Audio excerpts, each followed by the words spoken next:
বর্তমান দুনিয়াতে বিশেষ করে মুসলমান বাংলাদেশের মানুষের যে মেন্টালিটি, মানুষের ভিতরের যে চিন্তাধারা, আশা করছি একমত হবেন যে এই বাংলাদেশের প্রতিটা মুসলমান ব্যক্তিগতভাবে খুবই ধার্মিক। অর্থাৎ সেই ব্যক্তি নামাজ পড়ে, রমজানে রোজা করে, দান সদাকা করে, টাকা পয়সা বেশি থাকলে হজও করে, যাকাতও দেয়, তাহাজ্জুদের নামাজও পড়ে, মাঝে মাঝে তাসবিহও টেপে। কিন্তু ওই ব্যক্তি ইসলামী আইন যেন সমাজে প্রতিষ্ঠিত না হয় এর জন্য সর্বাত্মক ভূমিকাও পালন করে। আছে না নাই সমাজে? যেই ব্যক্তি মসজিদে 5 ওয়াক্ত নামাজ পড়ে, সে সমাজে যে 5 ওয়াক্ত নামাজ যেন এই সমাজে প্রতিষ্ঠিত হতে না পারে, যারা প্রতিষ্ঠিত করতে চায় তাদের বিরুদ্ধে প্রোপাগান্ডা ছড়াই। কথা বলেন, আছে না নাই? তাহলে ব্যক্তিগতভাবে ধার্মিক হয়ে আমাদের লাভটা কি? আসলে আমরা সবাই জান্নাতে যেতে চাই, ঠিক আছে, কিন্তু সামগ্রিকভাবে সব মানুষকে নিয়ে একটা জান্নাতি সমাজ আমরা যে গড়তে চাই, আল্লাহ রাসূল মদিনায় 10 বছরের যে রাজত্ব প্রতিষ্ঠা করেছিলেন, সেই ইনসাফ ভিত্তিক, ন্যায় ভিত্তিক সমাজ প্রতিষ্ঠার জন্য যারা আন্দোলন করে, আমরা তাদেরকে সর্বোচ্চ বাধা প্রদান করি। কথা বলেন, ঠিক না ঠিক? এই শ্রেণী মানুষ আমাদের সমাজে আছে না নাই? আছে। আমরা ব্যক্তিগতভাবে খুব ধার্মিক, কিন্তু শরিয়া আইনে বিশ্বাস করি না, এই কথা বলা মানুষ নাই। মুসলিম একজন সে কিভাবে বলতে পারে শরিয়া আইনে আমি বিশ্বাস করি না? যে বা যারা ব্যক্তি হোক, দল হোক, কোন গোষ্ঠী হোক, যদি সে নিজেকে মুসলমান বলে দাবি করে আর মুখে বলে আমরা শরিয়া আইনে বিশ্বাস করি না, আল্লাহর কসম করে মসজিদের মধ্যে বলি, সেই ব্যক্তি আর মুসলমান থাকতে পারে না। মুসলমান বলে দাবি করার কোন নৈতিক অধিকার তার নাই। আল্লাহ রাব্বুল আলামিন কোরআনুল কারীমের মধ্যে জানিয়েছেন, ইন্নাদ-দীনা ইনদাল্লাহিল ইসলাম, নিশ্চয় আল্লাহর নিকটে একমাত্র মনোনীত জীবন ব্যবস্থার নাম কি? ওয়া মান ইয়াবতাগি গায়রাল ইসলামি দীনান, আল্লাহ রাব্বুল আলামিন জানিয়েছেন দুনিয়ার মানুষেরা যদি কেউ ইসলাম ছাড়া অন্য কোনো দিন, অন্য কোনো জীবন ব্যবস্থা, সমাজ ব্যবস্থা, রাষ্ট্র ব্যবস্থা, জীবন বিধান তালাশ করে, ফালাই ইউকবালা মিনহু, ওই দিন, ওই জীবন ব্যবস্থা, ওই রাষ্ট্র ব্যবস্থা, ওই সমাজ ব্যবস্থা কিয়ামতের ওই কঠিন দিনে তার কাছ থেকে গ্রহণ করা হবে না। ওয়া হুয়া ফিল আখিরাতি মিনাল খাসিরিন। আল্লাহু আকবার। কিয়ামতের ওই কঠিন দিনে ওই মানুষগুলো সেই দিন ক্ষতিগ্রস্ত হয়ে যাবে। সুতরাং আমাদের দিনের নাম কি? ইসলাম। আল্লাহর কাছে একমাত্র মনোনীত জীবন ব্যবস্থার নাম কি? যে ইসলাম আল্লাহর কাছে গ্রহণ হবে, ওইটা ছাড়া কোন জীবন ব্যবস্থা গ্রহণ করা হবে না। আমরা মুসলমান কি ওই দিন চাই না ও ভিন্ন কোনো দিন চাই? তো এই দিন তো আমরা দুনিয়াতে প্রতিষ্ঠিত হতে দিতে চাই না, অথচ আমরা নিজেদেরকে একেবারে কি মনে করি? টাটকা সাচ্চা মুসলমান। এইরকম ভাবে দাবি করে মুখে এক বলি, অন্তরে নাই, এই দিয়ে তো মুসলমান থাকা যাবে না। তো এই দিন, এই জীবন ব্যবস্থা আমাদের সমাজে প্রতিষ্ঠিত হোক, এটা চাইতে হবে কি হবে না?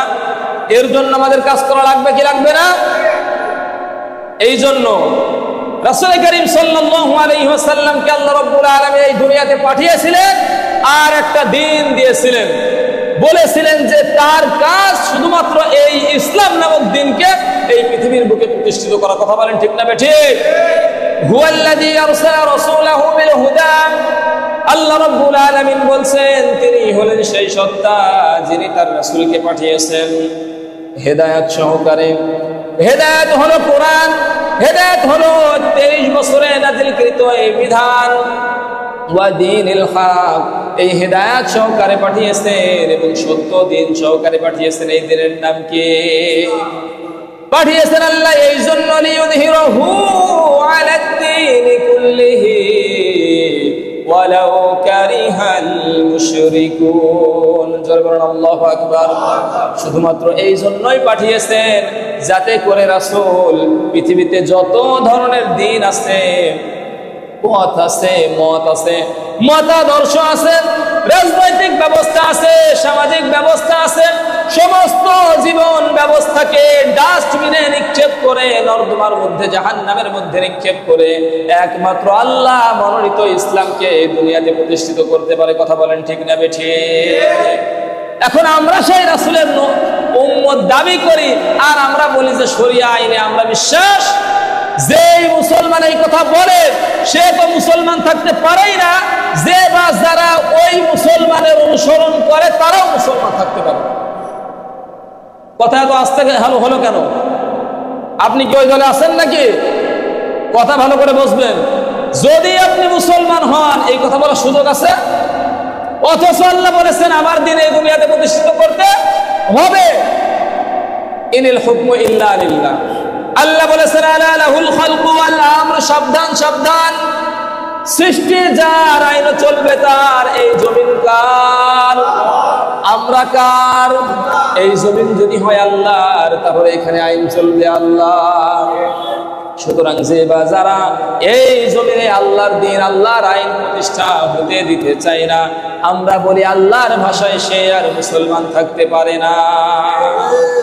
وَمِنَ النَّاسِ مَن يَقُولُ آمَنَّا بِاللَّهِ وَبِالْيَوْمِ الْآخِرِ وَمَا هُمْ بِمُؤْمِنِينَ। আল্লাহু আকবার।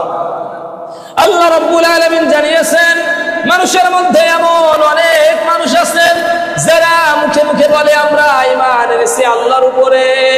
ঈমান এনেছি কার উপরে? মাইয়াকুলু আমান্না বিল্লাহ, যারা বলে আমরা ঈমান এনেছি আল্লাহর উপরে।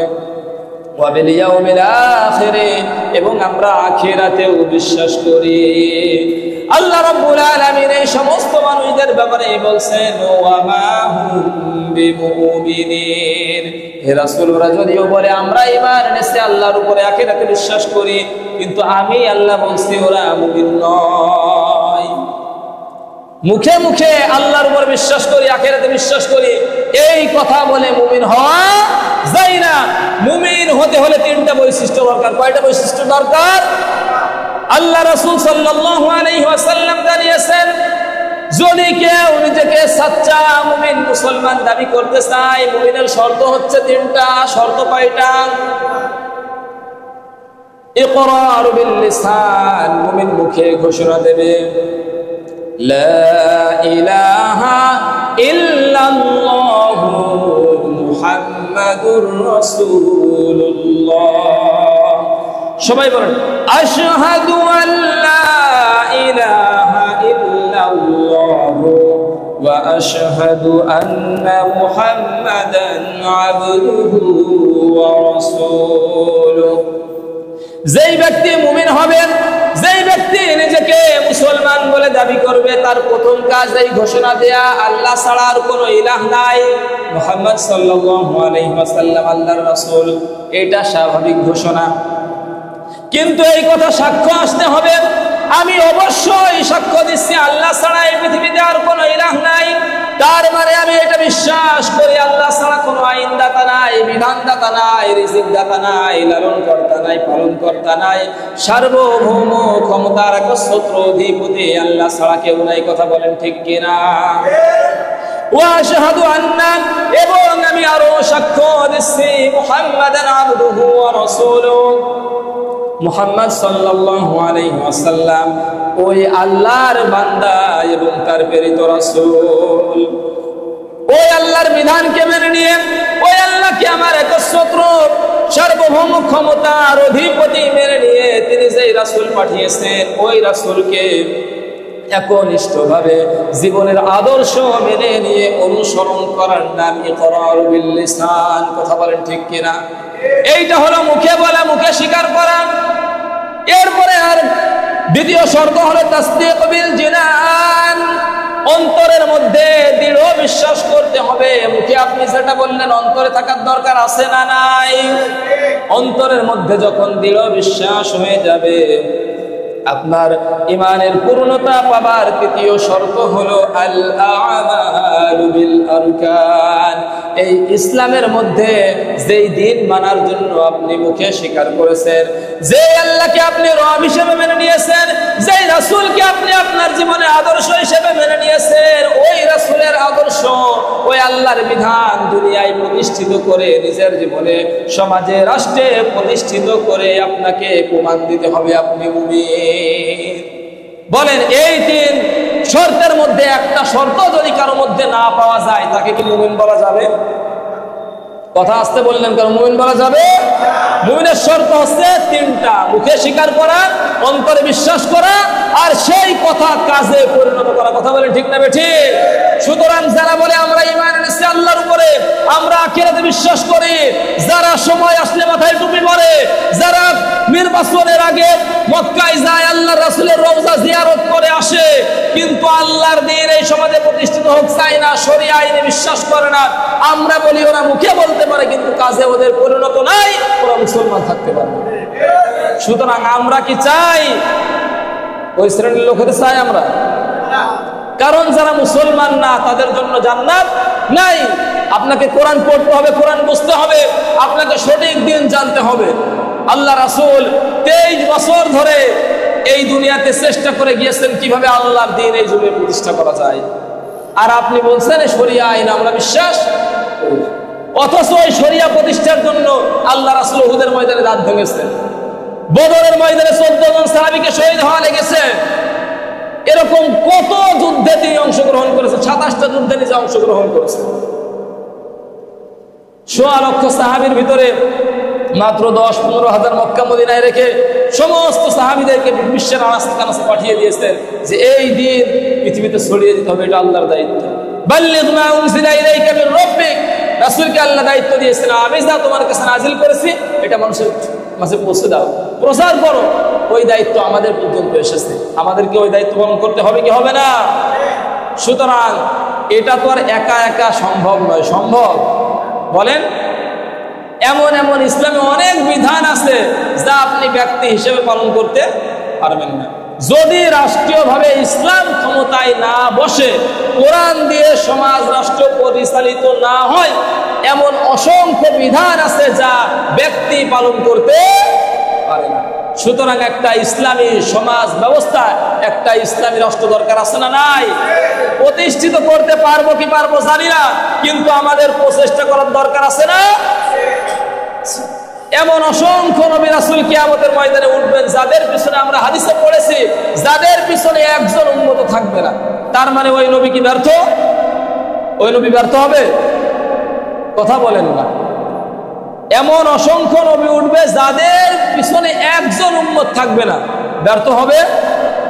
নূহ আলাইহিস সালাম 950 বছর দাওয়াত দিয়েছেন, 950 বছর মানুষের কাছে বলে গিয়েছেন আল্লাহর দ্বীনের কথা, মাত্র 80 জন এসেছে। 950 বছরে 80 জন হলে বছরে কতজন হয়? বছরে কি একজন করে হয়? নূহ আলাইহিস সালাম কি ব্যর্থ হয়েছেন?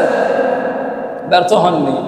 তো আমি আপনি ইসলামী রাষ্ট্র প্রতিষ্ঠা করতে পারি বা না পারি, আমাদের প্রচেষ্টা যদি থাকে আল্লাহর কাছে, সেই দিন আমরা ব্যর্থ হব না ইনশাআল্লাহ। কিন্তু আমাকে আপনাকে ওই কাজ করে প্রমাণ দিতে হবে। আপনি মুখে বলবেন আমি ইসলামী রাষ্ট্র চাই, কিন্তু কাজের বেলায় নাই, যারা প্রতিষ্ঠা করতে চায় আপনি তাদেরকে সাপোর্ট দিবেন না, তাদের সঙ্গে থাকবেন না, এটা তো মুসলমানের চরিত্র হতে পারে না। কথা বলেন ঠিক না বেঠিক? আল্লাহ রাব্বুল আলামিনের কাছে আমরা দোয়া করি, আল্লাহ তাআলা যে সুযোগ আমাদেরকে দিয়েছেন এই জমিনে যেন আল্লাহর কোরআনের আইন দিয়ে এই জমিন পরিচালিত হয়, আল্লাহর কাছে আমরা এই তৌফিক কামনা করছি। সকলেই বলছে আল্লাহুম্মা আমিন। এই ধারাবাহিকতা নিয়ে, এই চিন্তা নিয়ে, এই আদর্শ মুখে লালন করে কিছু মানুষ কাজ করে যাচ্ছে, ওয়াকাতরে এই দিনের জন্য জীবন বিলিয়ে যাচ্ছে, সময়, শ্রম, টাকা পয়সা কুরবান করে দিয়ে যাচ্ছে। আল্লাহ রাব্বুল আলামিন এই মানুষগুলোকে দিনের জন্য কবুল করুক। আমরা সকলেই বলছি আল্লাহুম্মা আমিন। আমরা চাই তাদের হাত ধরে এই জমিনে ইসলাম প্রতিষ্ঠিত হোক ইনশাআল্লাহ। সবাই চাই তো? এই কাজ যারা করছে বা করতে চায় আমাদের বর্তমানে, আসলে বর্তমান সময় তো এরকম যুদ্ধ আছে নাকি বলেন? আপনি সরাসরি মুসলমান মানে কাফের মুশরিকদের বিরুদ্ধে ওই যুদ্ধ এখন তো আর হচ্ছে না, তরবারির যুদ্ধ হচ্ছে না। বর্তমানে আমাদের এখানে এটা কেন হচ্ছে? 90% মুসলমান, কিন্তু 90% মুসলমান ইসলামী সমাজ চায় না।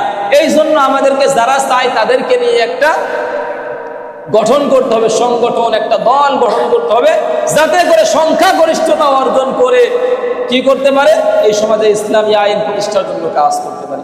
এই ধারাবাহিকতায় এই লক্ষ্যে কাজ করে যাচ্ছে বাংলাদেশ জামাত ইসলামী ইনশাআল্লাহ।